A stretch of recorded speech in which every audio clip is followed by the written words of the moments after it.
E aí, galera massa do canal, é mais uma vez um prazer abrir as portas aqui do criatório Nilson dos Pássaros e mostrando aqui no canal Nilson dos Pássaros momentos aqui da criação.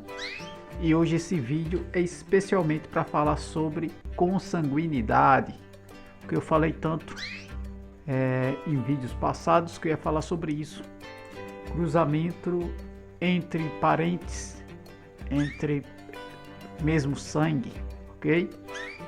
Para começar com a história, realmente estou trazendo aqui 3 aves, certo? Aqui do lado direito para a esquerda é um macho e 2 fêmeas.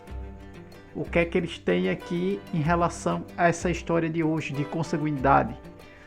3 aves filhas de irmãos. Não é nem pai e filho, são irmãos, certo? Esse do meio machinho já está cantando quase disparado, botei aqui só para fazer o vídeo. Ainda não está pronto, mas eu coloquei aqui só para a gente fazer o vídeo. E de um lado agora que ele está no meio, tem 2 fêmeas. 3 aves, filho de irmãos, certo? Aí o que é que eu vou falar sobre isso? Antes de a gente comentar essa história aqui de cruzar, que eu já cheguei logo no tabu, que o tabu principal da criação é cruzamento entre irmãos. Logo de cara eu vou dizer, foi proposital o porquê eu fiz esses cruzamentos. Foi para tirar isso aqui mesmo ou não? Todo mundo sabe aqui no criatório que eu reproduzo a ave por idade. A ave, quando está se aprontando, não importa se é no período reprodutivo ou não. Como eu tenho aves de várias idades, então tenho sempre pássaros reproduzindo até fora da época normal, certo? Foi o que aconteceu aqui. Aqui os pais dessas 3 aves. Aqui tem meio irmão aqui, esses 2 aqui, deixa eu ver se consigo colocar meu dedo aqui. Esses 2 aqui são meio irmãos, certo? Mas ambos são filhos dos pais, sendo irmãos legítimos, de pai e mãe. Chegou o momento de se aprontar os irmãos e eu não tinha outro macho ou outra fêmea para botar junto, tive que colocar os irmãos e botei com a certeza que ia sair filhotes sem problema, ok? Porque aqui já tive muitos exemplos desse cruzamento, não foi algo programado, é que acontece anualmente. Tem vários casos como esse de cruzar irmãos, nunca é projetado isso, certo? Agora pai e filho eu projeto, para melhoria genética é costumeiro fazer isso, cruzar o pai e o filho, o pai e o neto, o pai e o bisneto, ou a bisneta, né? Ou a fêmea, para melhoria genética, ok? Isso é programado, mas eu não tenho preocupação quando cruzo irmãos, ok? Nunca tive problema. Com canários nunca tive problema. Eu me lembro na minha infância da criação de periquitos, que alguns acontecia problemas nas patas, só que eu não tinha certeza se era por causa da consanguinidade de irmãos ou algo natural, porque acontecia isso também com outras aves que não eram irmãos, né? Voltando a esse raciocínio, eu venho trazer aqui de mente, já tenho várias pesquisas que eu fazia quando criança. A gente tinha uma enciclopédia, eu me lembro como fosse hoje, que falava das espécies das aves. E com isso, como eu morava numa fazenda, eu era um caçador, a minha brincadeira era caçando, certo? Me arrependo eternamente pelas caçadas como hobby, como um prazer, era coisa de moleque, mas chegou com essas caçadas também eu vim aprender muito sobre a reprodução de todos os tipos de aves que eu tinha contato.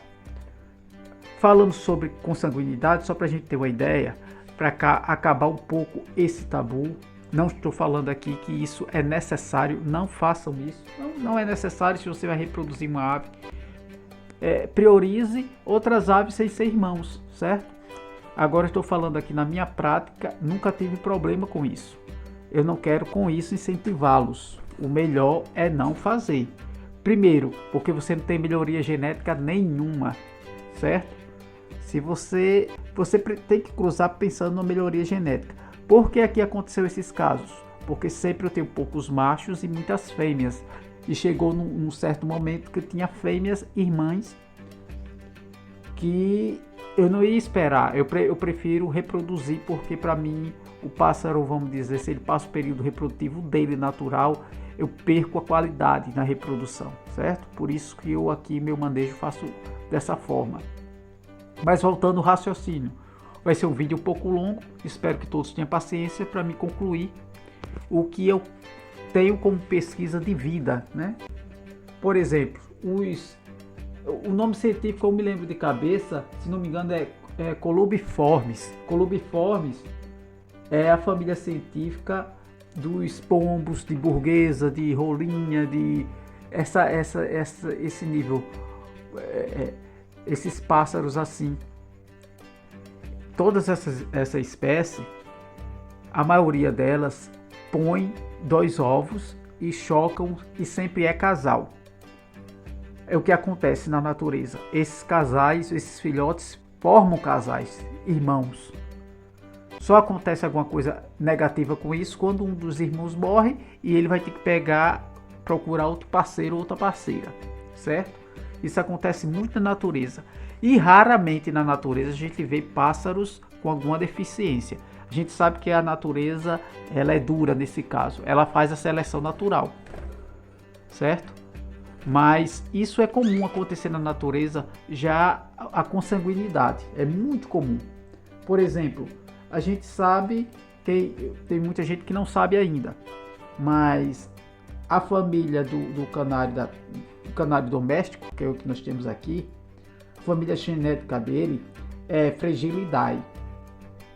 Eu não lembro a pronúncia correta, porque eu me lembro de quando eu era criança que eu gostava de estudar muito sobre isso. Mas se não me engano é Fragilidae. É a mesma família genética dos pintacilgos. Os pintacilgos, os tarim da Venezuela, que também são pintacilgos. O canário doméstico, a gente sabe que o nome científico é Serinus canários, mas a subespécie, a família genética é Fragilidae. E por que eu estou falando disso? Porque é aves também que põem média 3 filhotes. E na natureza, todos que põem 3 filhotes, desses 3 filhotes, um forma casal. Ok? Eles se reproduzem entre si. Aí a nossa preocupação é sempre uma melhoria genética. Eu acredito muito nos criadores. Os criadores passam e falam, acredito muito como realidade. Comigo, graças a Deus, eu tive muita sorte e nunca aconteceu problemas entre cruzamento entre irmãos. Pai e filho, eu faço frequentemente para melhoria genética. Mas a questão de reproduzir irmãos é consequências, né? Acontece relativamente. Eu quis passar para vocês que para mim não é um tabu tão gravíssimo assim, por praticamente, vamos dizer assim, reproduzindo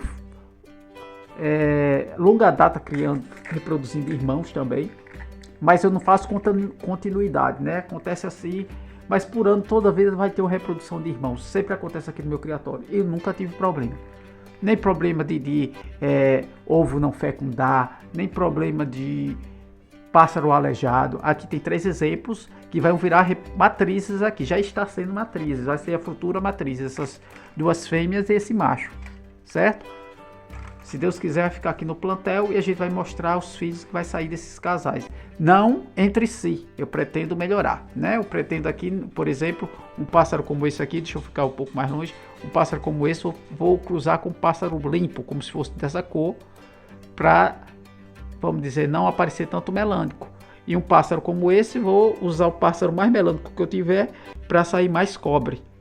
Mas um pássaro muito bonito, tem um porte bastante avantajado, vamos dizer assim, para o que eu quero, ok? Eu espero que esse primeiro momento tenha esclarecido alguma coisa sobre a consanguinidade e como é que eu penso agora. Vou trazer outras aves para cá, para a gente concluir o raciocínio sobre consanguinidade, ok? Agora isso aqui só trouxe exemplos de canários filhos de irmãos, ok? A possibilidade, não estou falando isso não foi, primeiro, eu não indico porque não tem melhoria genética nenhuma, certo? Você quando cruza irmãos, vai vir a genética dos pais que você queria tirar ou coisas melhores e você ali está centralizado, daí não vai sair mais nada de melhoria, certo? Você vai um pássaro a mais, mas melhorias não. Cruzando entre irmãos, você não tem como ter melhorias. Vou trazer agora outra realidade.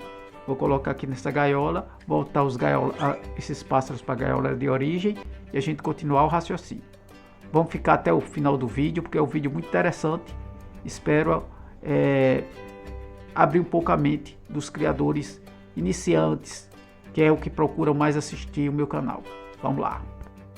E agora, voltando mais uma vez, estou aqui para concluir o raciocínio sobre consanguinidade. O porquê fazer consanguinidade.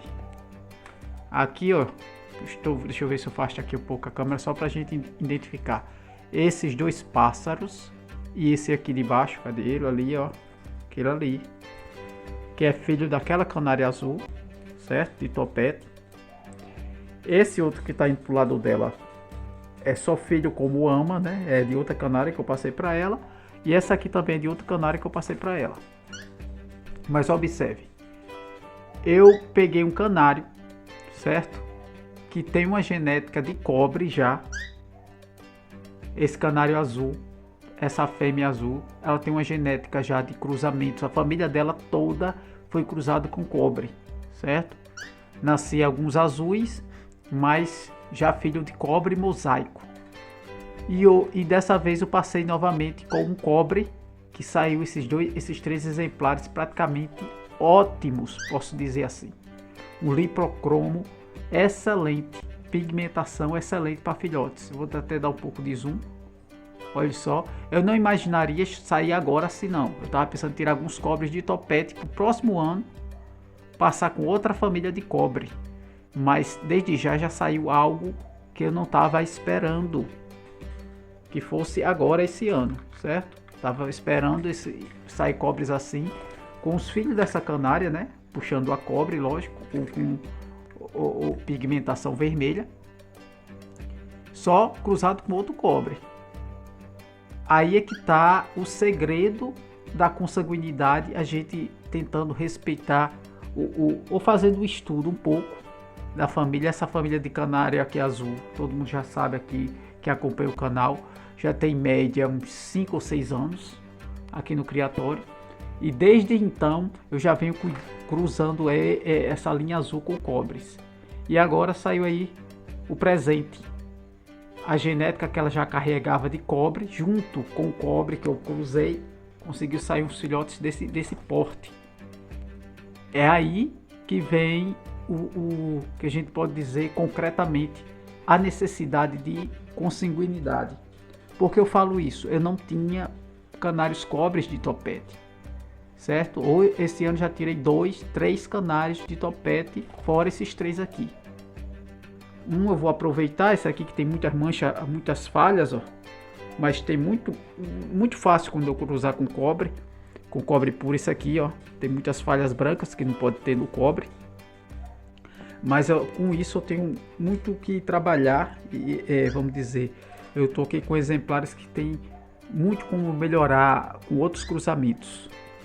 E vocês que acompanham o canal, se Deus quiser, vai ver o próximo ano já com essas aves matrizes fazendo esses cruzamentos e vindo de origens consanguíneas, né? Eu cruzei pai, filho e neto, que é essa regra que eu faço de 3 anos até acrescentar outra raça, outra família, outra genética dentro da cor, ok? Apesar de a gente ver muitas aves aqui no criatório, mas eu tento seguir um passo a passo dentro da bagunça, vamos dizer assim. Sai pássaros pintados, sai, mas ali dentro tem o cruzamento X que eu preciso tirar. E os demais eu tiro realmente para manter aqui a venda de aves, pássaros para canto, pássaros de plumagem bonita, que não deixa de ser, né, uma plumagem bonita. Mas é isso aí. Eu vou falar mais sobre consanguinidade nos próximos vídeos para a gente discutir melhor e ver os fundamentos corretos até onde a gente pode ir com a consanguinidade. Mostrei aqui um caso um pouco polêmico, que foi cruza de irmãos, o que foi gerado. Expliquei o porquê não fazer em termos genéticos, que você não ganha nada com isso, cruzando de irmãos. Melhoria genética, eu aqui ganho só em número, né? Mas em qualidade não, só em número. Vão ser canários que cantam, vão ser canários que reproduzam, vão ser. Mas a genética é tipo neutralizada, que não vai passar daquilo. É a mistura dos pais, os filhos cruzaram entre si, aquela mesma mistura está aí, não vai ter melhoria nenhuma. Daqui eu já posso ter várias possibilidades, com esse filho cruzando com os pais, os que forem fêmeas, certo? Aqui os que forem fêmea vai cruzar com o pai, que não tem topete.